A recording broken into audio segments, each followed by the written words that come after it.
Pues la vez pasada habíamos visto algunas lecciones de mi tiempo de enfermedad.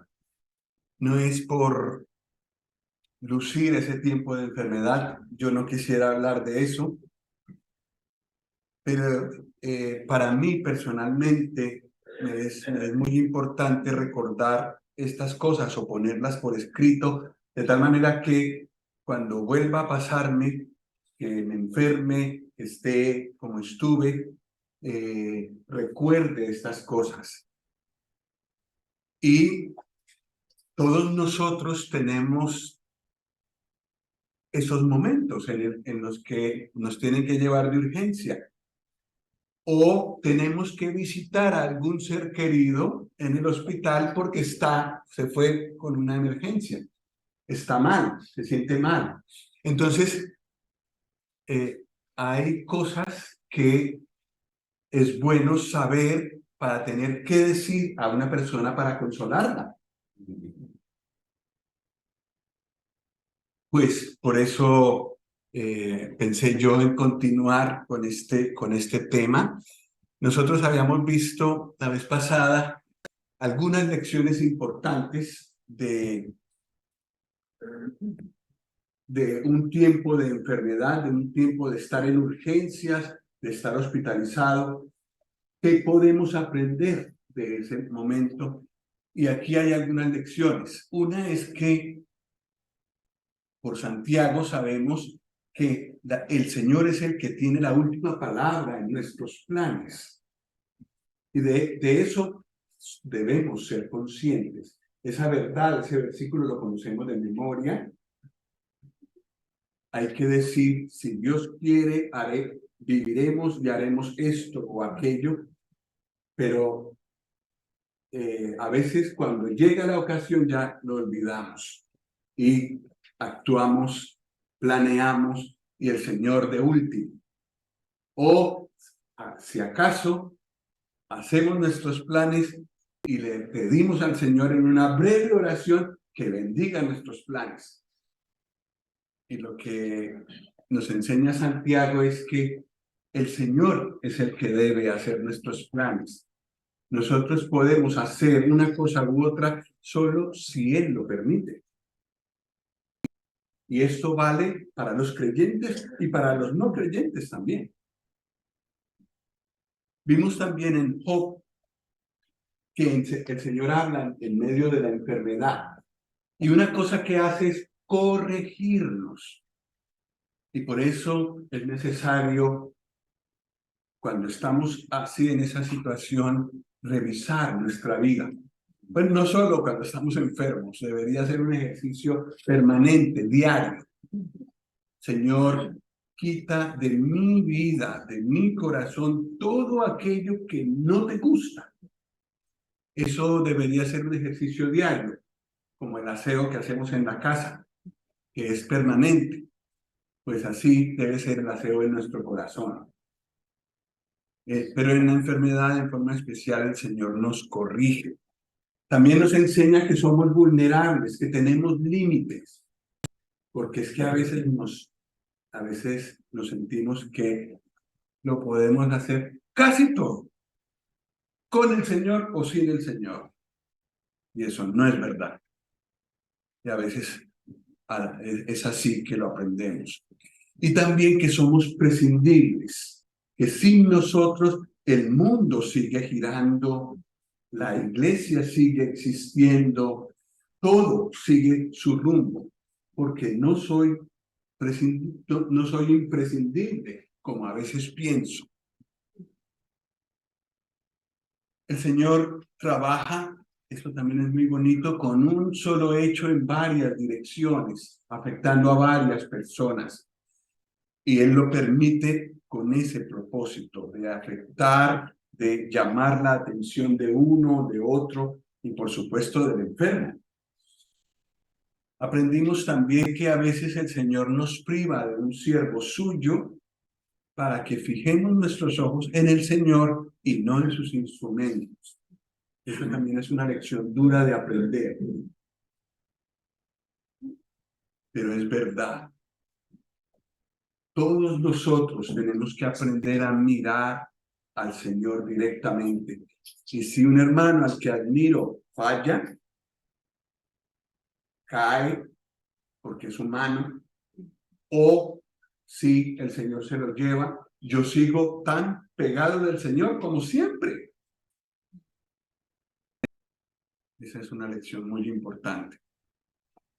Y también aprendimos que en la prueba con Él, en el horno de fuego, en el peligro de muerte, solo las ataduras se queman. Por supuesto, a veces el Señor decide llevarse a alguien y la persona muere, pero muchas veces hay pruebas duras que lo que el Señor persigue es quitarnos o quemar con esa prueba solo lo que nos ata y que no nos da toda libertad para vivir para Él, para servirlo, como pasó con los amigos de Daniel en el horno de fuego.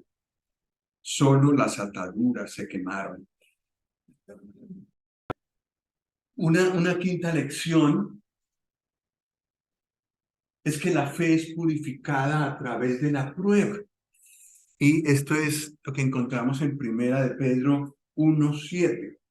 Aquí hay unas Biblias si alguien necesita. Y de pronto algún hermano nos puede colaborar. Primera de Pedro, gracias hermano. Capítulo 1, versículo 7.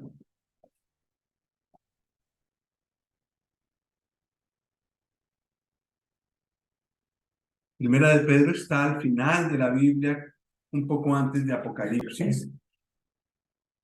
Primera de Pedro 1.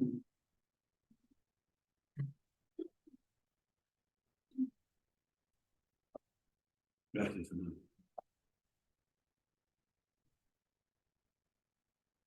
En el versículo 7 dice,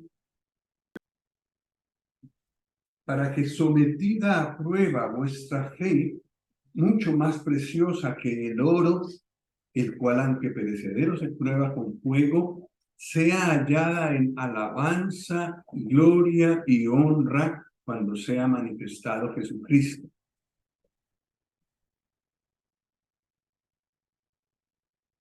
La fe es purificada a través de la prueba.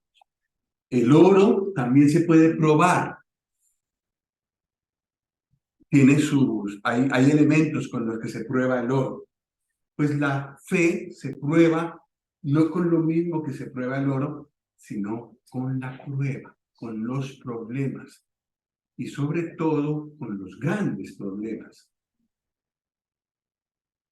El objetivo es que la fe llegue a ser hallada en alabanza, gloria y honra cuando sea manifestado Jesucristo. ¿Cómo se hace para que la fe llegue hasta allá?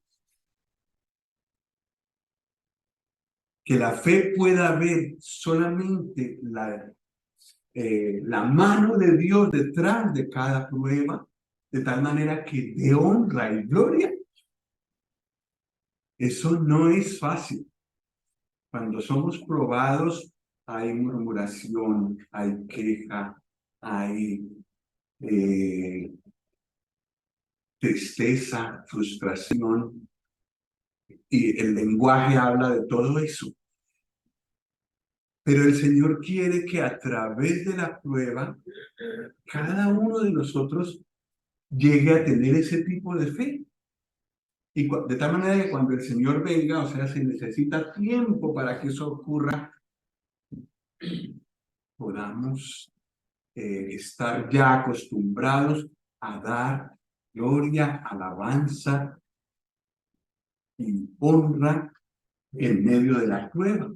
Así lo entiendo yo. Y pues le pido al Señor que me ayude a progresar en esto. Todavía me falta. La fe es purificada a través de la prueba. Y lo que también descubrí en este tiempo que estuve tan mal es que los tiempos buenos Cuando no tenemos enfermedad, cuando va todo bien, tenemos empleo, la casa está bien, no tenemos problemas, estamos bien, bien, bien. Son momentos para prepararnos para el momento de la prueba. Si no lleno mis pensamientos de la palabra, por ejemplo, si no me acostumbro a orar, si no me acostumbro a tener comunión con otros creyentes, en ese momento voy a estar muy, muy falto de preparación. Entonces voy a actuar como los demás, como los que no tienen al Señor, que se quejan, nada va bien, el hospital es terrible, tercermundista, en fin, todas las quejas. El creyente tendría que ser diferente en ese momento, pero en ese momento no lo va a aprender a hacer. Tiene que prepararse en los tiempos buenos. Para eso el Señor nos da tiempos buenos, de buena capacidad para memorizar su palabra, estudiarla. Entonces llenamos nuestra despensa. Y en esos momentos de la prueba se ve lo que tengo en la despensa de preparación para ese momento. Bueno, otra cosa que aprendemos en el tiempo de la enfermedad es que en la oscuridad conocemos glorias de Dios, glorias del Padre y del Hijo, que no vemos en tiempos buenos. Cuando hay eclipse, y sobre todo cuando la luna oscurece el sol casi completamente, se ven algunas estrellas que cuando el sol está no se ven. Y también cuando la luna está un poquito, no exactamente tapando todo el sol, sino un poco más abajo, como la luna tiene montañitas y valles, hay un fenómeno que se llama el anillo de diamantes, cuando hay un eclipse. ¿Qué es?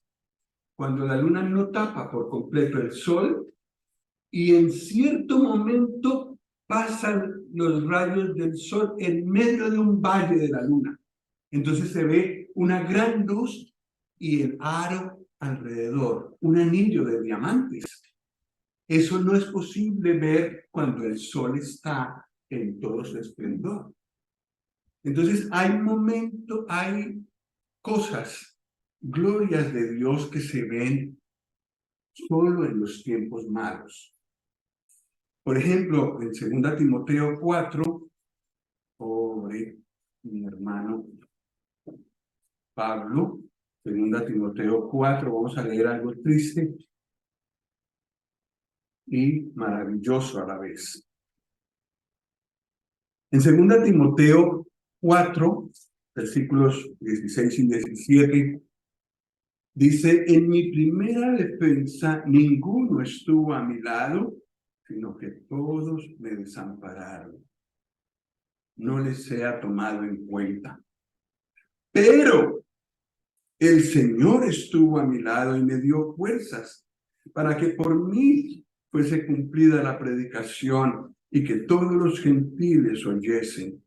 Así fui librado de la boca del león. Momento oscuro para un apóstol que había hecho tanto por el Señor, que había ayudado a tantos. Y en el momento de una de sus defensas, delante de reyes, delante del emperador, probablemente ninguno estuvo a su lado. Pero viene algo que tapa el resto. El Señor estuvo a mi lado. Y a causa de que no había nadie más, él pudo ver con mayor brillantez la presencia del Señor. En medio de la oscuridad, en los tiempos malos, conocemos glorias de él que no vemos en los tiempos buenos. Vemos, por ejemplo, su sabiduría para dosificar nuestra prueba.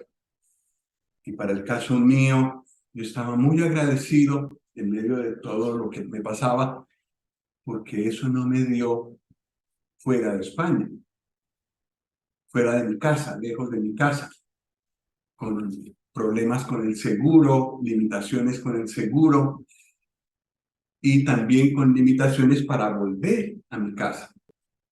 El Señor fue bueno en esto y su sabiduría dosifica la prueba y también nos da provisión para soportar. En el Salmo 41, 3.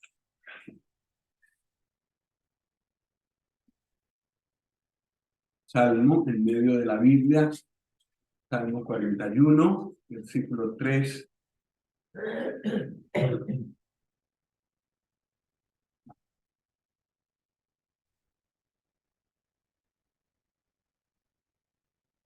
Si hay algún versículo que alguno de ustedes quiere memorizar para ayudar a un creyente que está enfermo,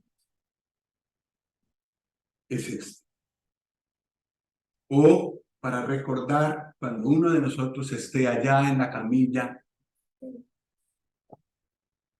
con aguja aquí y sonda por aquí y sonda por la nariz. Versículo 3 del Salmo 41. Jehová lo sustentará sobre el lecho del dolor.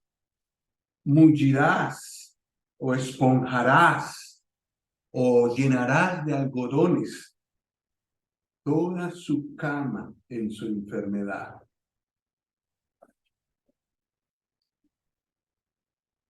Es un pensamiento tan hermoso.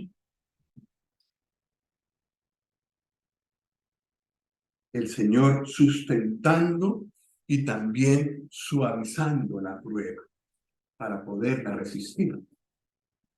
Un versículo muy hermoso. Y otra vez, esta es una cosa que no se puede ver sino en el lecho del dolor. Por eso el Señor a veces permite el lecho del dolor. La siguiente cosa está en el Salmo 23. Es muy conocido y yo creo que hasta de memoria lo podemos decir. Pero el Salmo 23 es una provisión para toda nuestra vida y también para el futuro, después de nuestra vida. ¿Qué pasa después de la muerte para el creyente? Morará en la casa de Dios para siempre, por largos días, como dice el versículo 6. Pero mientras tanto, aquí hay de todo. Aquí en esta vida hay de todo. Por ejemplo, versículo 4, Salmo 23. Aunque ande en valle de sombra de muerte, valle de sombra de muerte, no temeré mal alguno. ¿Por qué? ¿Por qué? ¿Me ayudan? Su presencia con nosotros. Mientras hay amigos que en el valle oscuro no nos acompañan, sino solo cuando estamos bien, el Señor nos acompaña siempre. Y en el valle oscuro, cuando tengo ese problema tan serio, que no veo luz por ningún lado, abro los ojos y ¿a quién veo conmigo? El Señor, tú estás conmigo. El Señor, tú estarás conmigo, dice aquí. En realidad la palabra estarás tiene ese sentido de presente permanente. Tú estás conmigo. El Señor prometió, no te dejaré ni te desampararé. Y en esos momentos que a uno le parece que el Señor no está por ningún lado, oro y como que no hay respuesta, puedo recordar de memoria este versículo. Aunque ande en valle de sombra de muerte, no temeré mal alguno, porque tú estarás conmigo. Eso no significa que el Señor va a quitar mi problema. Eso no significa que me voy a sanar, que el Señor me garantiza que me voy a sanar, que no voy a morir. Eso no dice. Lo que dice el Señor es que aunque yo llegue hasta digamos, cerca de la muerte, ahí está Él conmigo. Y si es su voluntad que yo muera, Él me recibirá allá y en la casa de Dios moraré por largos días. Es maravilloso. Una vez que le entregamos nuestra vida al Señor, Él no nos suelta. Nunca. La muerte tampoco hace que Él nos suelte. La muerte es más bien una liberación para ver quién es Él en plenitud. Aquí lo veo, pero como en sombras. Pero allí lo veré sin sombras.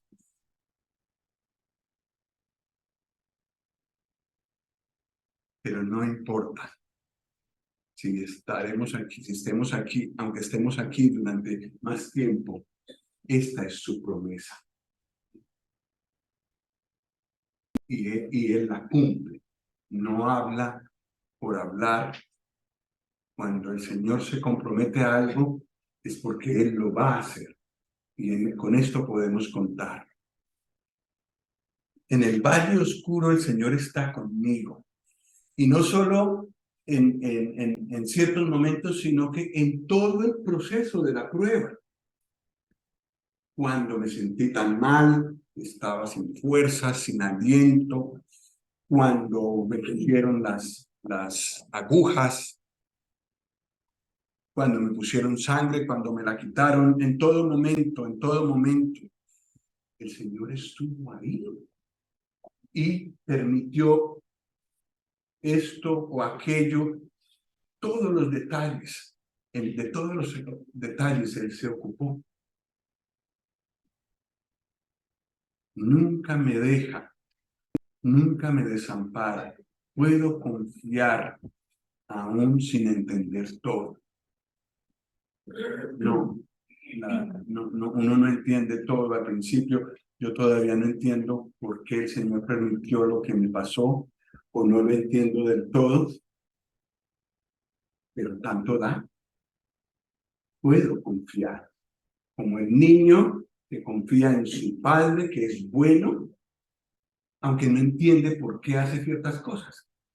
Lo mismo. Otra cosa para aprender de este tiempo es ver motivos por los cuales dar gracias y aún alabar.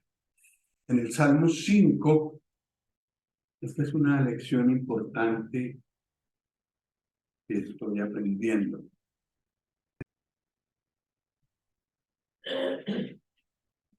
En el Salmo 5 hay un alma que gime, lo está pasando mal. Y en el versículo 4, una cosa que le consuela es, en Salmo 5, versículo 4, porque tú no eres un Dios que se complace en la maldad. El malo no habitará junto a ti. Porque a veces a uno le entra la duda, pero ¿por qué el Señor? Pareciera que el Señor ayudara al malo. Y yo que busco obedecerle, ¿me va mal? No te equivoques. Dios no se complace en la maldad jamás. No te veas tentado a pecar porque piensas que pareciera que Dios favorece a los impíos. No, dice el salmista acá. Versículo 5 Los insensatos no estarán delante de tus ojos. Aborreces a todos los que hacen iniquidad. Destruirás a los que hablan mentiras. Al hombre sanguinario y engañador abominará Jehová. Tenemos que seguir un versículo más. Mas yo, por la abundancia de tu misericordia, entraré en tu casa, adoraré hacia tu santo templo en tu temor. El que hace mal dará cuentas a Dios de todo lo que hace. Ese no es mi problema, es su problema. Entonces, ¿qué hago cuando estoy gimiendo porque estoy recibiendo mal? Consolarme de que Dios todo lo ve y todo lo juzgará a su tiempo, pero en cuanto a mí, yo puedo entrar en la presencia de Dios y adorar, alabar, dar gracias. El problema que esta persona tenía no se ha ido. Es la actitud de él la que cambió. Y entonces ahora dice, pues los malos tienen su fin. Ahora parece que les va bien, pero tienen su fin. Los que hacen mal tienen su fin y tendrán que darle cuentas a Dios. Ahora, en cuanto a mí, pues yo era de esos, pero por la misericordia de Dios puedo entrar en su presencia y adorar. ¿Perdona? ¿Y tu problema qué? ¿Pasó tu problema que ahora puedes? No, no alabo porque ya pasó el problema. Alabo porque hay muchas cosas que Dios ha hecho conmigo. Ha tenido misericordia de mí y también me da promesas como las que hemos visto que me hacen agradecer. Puedo dar gracias, puedo alabar y puedo adorar. Aquí a la derecha hay un...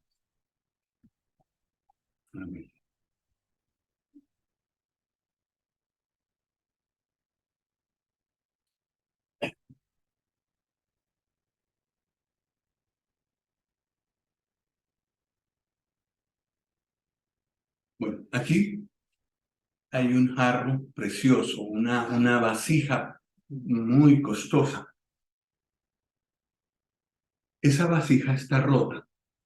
Aquí tiene un boquete, probablemente algo se le cayó encima y está rota por aquí y puede cortar. Pero a causa de que es tan precioso, no lo tiro. Costó mucho dinero, entonces no lo tiro. No es mío, pero es una buena ilustración. A veces, cuando tenemos una prueba muy grande, es como si tuviéramos un boquete allí en nuestra vida. Si yo quiero manipular este vaso tan precioso, ¿por dónde lo cojo? ¿Por la parte mala o por la parte buena? Muy tonto es el que lo coja por la parte mala y se corte. Sí.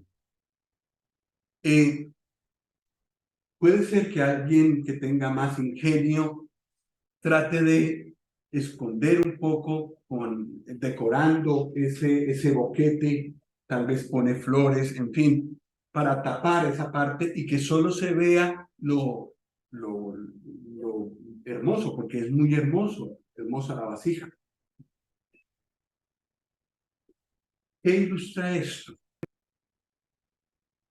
Cuando tenemos un problema gordo, estamos en emergencias, estamos en la UCI, nosotros podemos llenar nuestra mente de las cosas malas que nos están pasando y quejarnos y decir, pero mire, acabo de pulsar para que vengan y se demoran.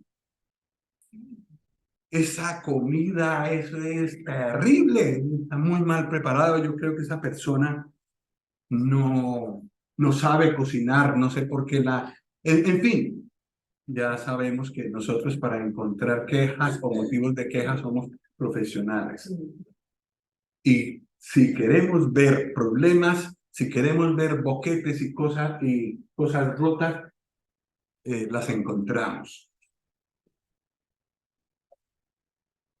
Y entonces eso nos impide ver la parte hermosa de nuestra prueba. Y yo creo que a lo menos eso es lo que el Señor está haciendo en mi corazón, es poder encontrar en medio de la prueba, aunque sea muy dolorosa, todos los motivos de gratitud y de alabanza que puedo encontrar. No mentiras, no ilusiones. Me va a ir bien, voy a salir bien de aquí. Eso no puede no ser verdad. Yo no lo sé, no conozco el futuro. Son las cosas reales, como en mi caso, por ejemplo, tengo que decir que el Señor me mostró amabilidad de cada una de las personas que me rodeó en el hospital.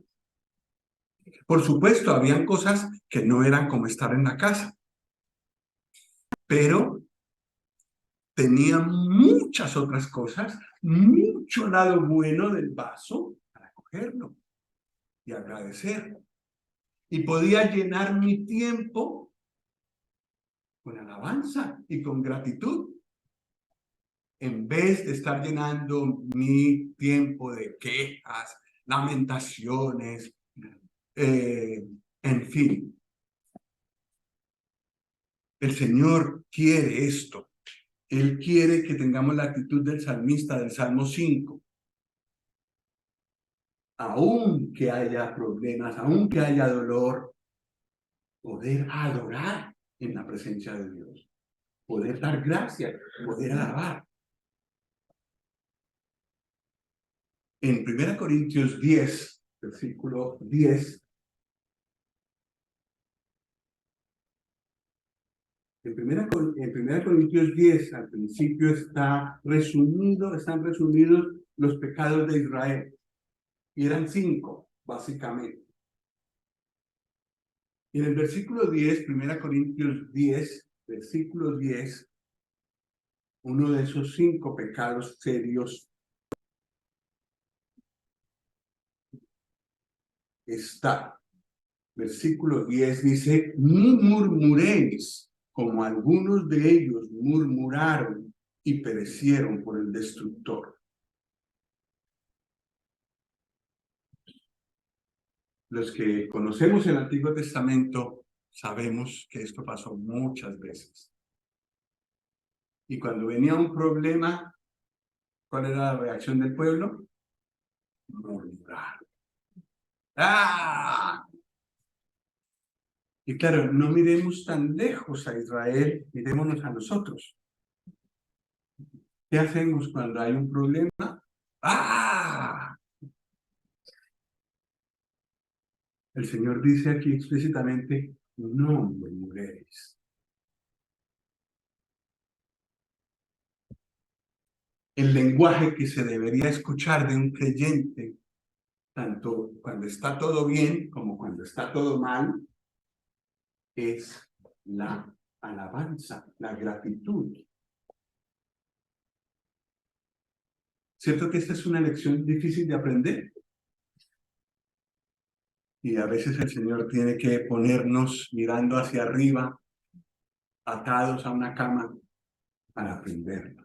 Al principio no, al principio la reacción es: pero Señor, o es que tal, o es que tal. Pero el Señor poco a poco nos va amansando y nos va mostrando que no tenemos que murmurar, porque lo que nos pasa, como hemos cantado, todo lo que pasa en mi vida aquí, Dios lo prepara para mi bien. También un hospital, también unas urgencias, también el peligro de muerte. Todo eso ayuda a bien en la vida de un creyente.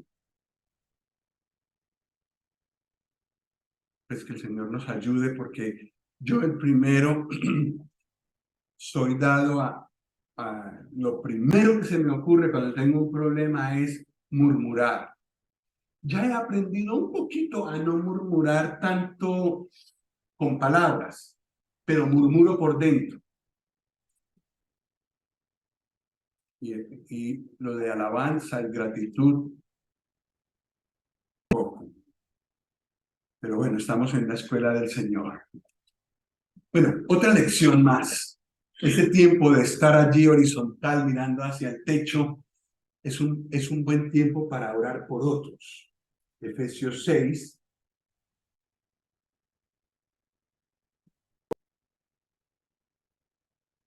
versículo 18. Les voy a pedir un favor, que me ayuden a leerlo. Lo leemos todos juntos.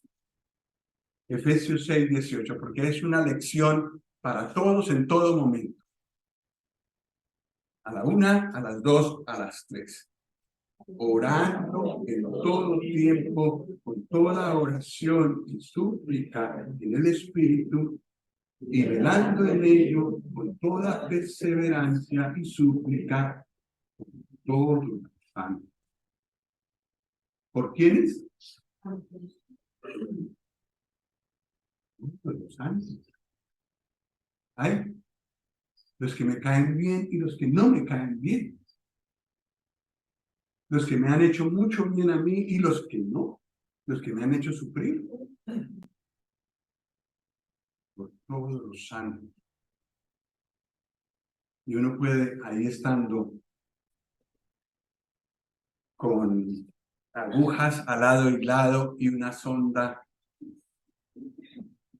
uno puede estar pensando, la mente no está atada, entonces uno puede estar pensando en muchas cosas negativas o puede estar haciendo una lista de las familias, de la asamblea y pidiendo por cada uno, cerrando los ojos, pasando familia tal,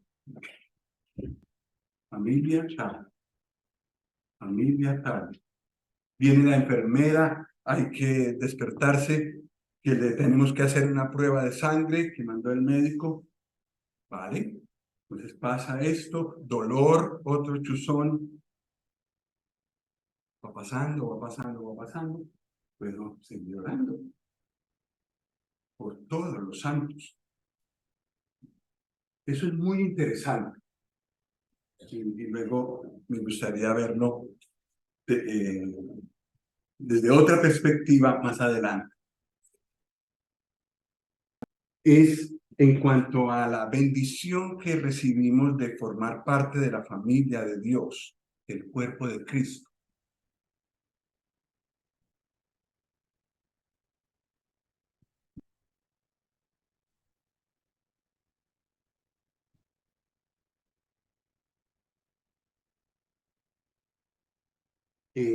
Primera Corintios 12, 26.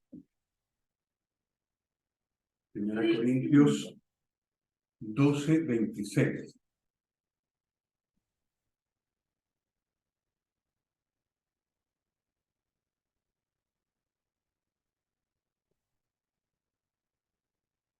Muy hermoso versículo. Primera Corintios 12, 26 dice que somos un cuerpo. Todos los creyentes formamos un cuerpo. Y dice, de manera que si un miembro padece, todos los miembros se duelen con él. Y si un miembro recibe honra, todos los miembros con él se gozan.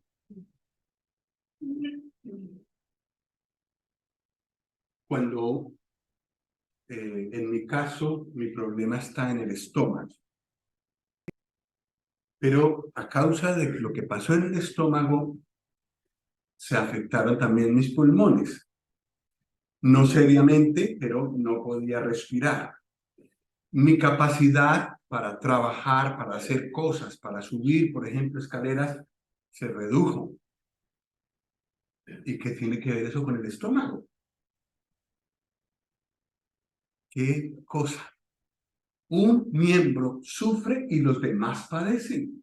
los demás llevan consecuencias. Y eso pasa en el cuerpo de Cristo también. Y yo creo que aprendí lo uno, o estoy aprendiendo lo uno y lo otro. Primero, lo que significa que yo sea miembro del cuerpo de Cristo para el bien de otros. Y que la vida espiritual mía afecta a la de los otros. Pero también para mí fue una cosa muy hermosa encontrar tanto interés en muchos hermanos y tanta compasión, tanto acompañamiento en mi dolor. Me sentí abrumado de sentir hermanos que con los que no hablaba hace tanto tiempo supieron y se pusieron a orar. Y me enviaban versículos o me enviaban pensamientos. Qué cosa tan bonita. Y no solo en España, en Colombia también, en otros lugares. Qué diseño tan hermoso del Señor hacernos un cuerpo. Y que entre más compenetrados estemos los unos de los otros, tanto más real es esto, que cuando uno de los miembros padece, los otros también se duelen. Y cuando uno de los miembros tiene un éxito, los otros también se gozan.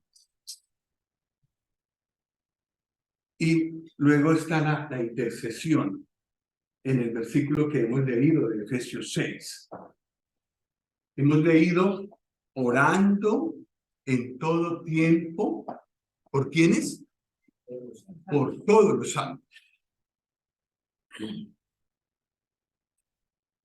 Pero lo que el Señor me hizo sentir a mí en este tiempo, aparte de la posibilidad de orar por todos, es tantos hermanos orando por mí. Y me acordé de este aparato, de este saco que hay aquí a la izquierda. Es un saco de dormir. Y el saco de dormir es como, bueno, muchos seguramente lo habrán visto, es como una cobija alrededor de uno. Hay unas tan bien hechas que uno puede dormir en medio de la nieve y no siente frío. Está bien rodeado, bien separado del frío, de todo lo que lo pueda afectar en su salud. Está uno muy bien protegido. Y yo me puse a pensar allí, me acuerdo, en la cama, en el hospital, cuando recibía muestras o seguridad de que hermanos estaban orando sin yo haberles pedido. Señor, las oraciones funcionan como un saco de dormir. Te rodean por todas partes. Es como una muestra de amor, una de las muchas muestras de amor fraternal unos por otros, es esta, la oración. Me hizo valorar más el orar por mis hermanos. Y me hizo valorar más ese detalle tan hermoso que tuvieron muchos de decirme, hermano, estamos orando por ti. ¿Pero de dónde lo sacaron? ¿Sería mentira? No creo. No tenían que decírmelo. El Señor produjo eso en sus corazones. Y me sentí que yo estaba en medio de peligro, estaba mal, pero me sentí rodeado, como pasa con esos sacos de dormir, los que son bien buenos, que te rodean tan completamente que pase lo que pase afuera, estás bien tú ahí. Hermanos, esto me alentó mucho a mí para orar por otros y también me hizo apreciar más ese detalle de amor de que oraran por mí. Es una de las maravillas, otra de las maravillas del cuerpo de Cristo, de pertenecer al cuerpo de Cristo. Hemos sido hechos maravillosamente. Hace unos días tuvimos COVID y mi esposa perdió olfato. Y yo no. Y ahí empecé yo a apreciar el olfato. Maravillosamente hecho. Ya lo ha ido recuperando, pero cuando tenemos pérdida de facultades, entendemos la riqueza que tenemos. Nuestro cuerpo es un estuche de tesoros. He sido maravillosamente hecho. Tengo sangre, pulmones, veo, tengo fuerzas y todo funciona armoniosamente. También el cuerpo tiene capacidad de restaurarse. Parte del diseño de Dios es ese. Y el médico en realidad no sana. El médico ayuda al cuerpo a que se sane él solo con los recursos que tiene. Esto me lo dijo un estudiante de medicina. El tratamiento médico que recibí en el hospital era personalizado. Cuando yo tenía que recibir sangre, me dijeron varias veces mi nombre para confirmar que sí era yo y que no le iban a poner sangre a un paciente que no la necesitaba.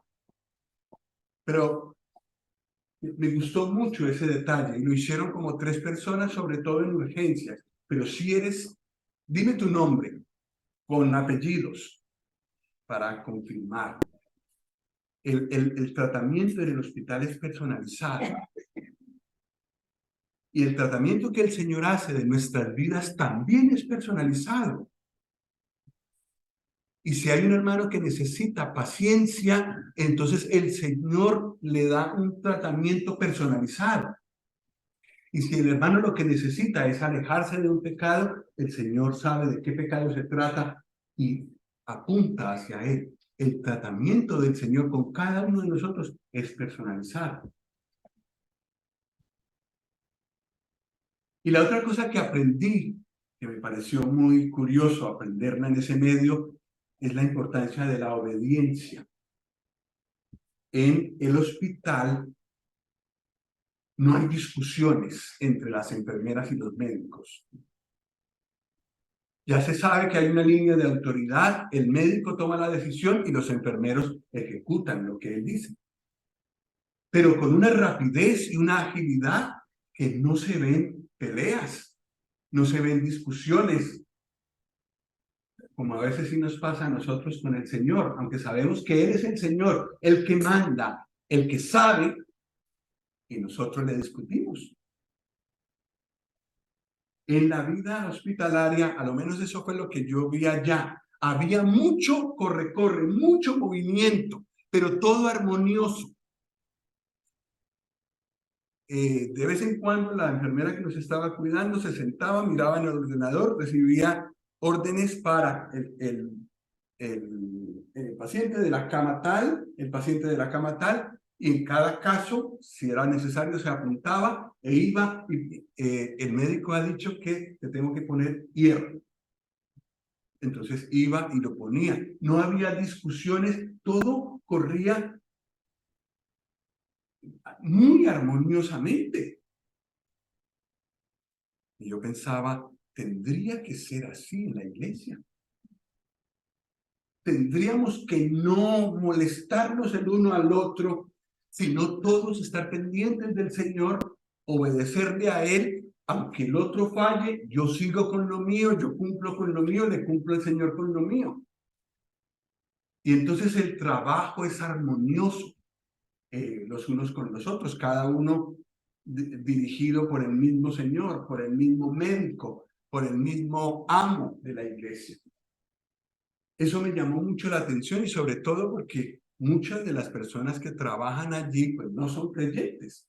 Algunas hasta ateas son. Y sin embargo, ese principio se ve allí. Me gustó mucho. Prestar atención a lo que dice la autoridad. Esa es una lección que deberíamos aprender también nosotros. Entonces, como conclusión, aprovechemos la próxima prueba de nuestra fe para salir aprobados y más maduros en la fe. Aprendamos lecciones que en tiempos buenos no aprenderíamos. Y les recomiendo sobre todo aquellos versículos que les subrayé de forma especial. Pues que el Señor nos ayude. Hermano Rodrigo, ¿nos puedes terminar con una oración? Claro que sí.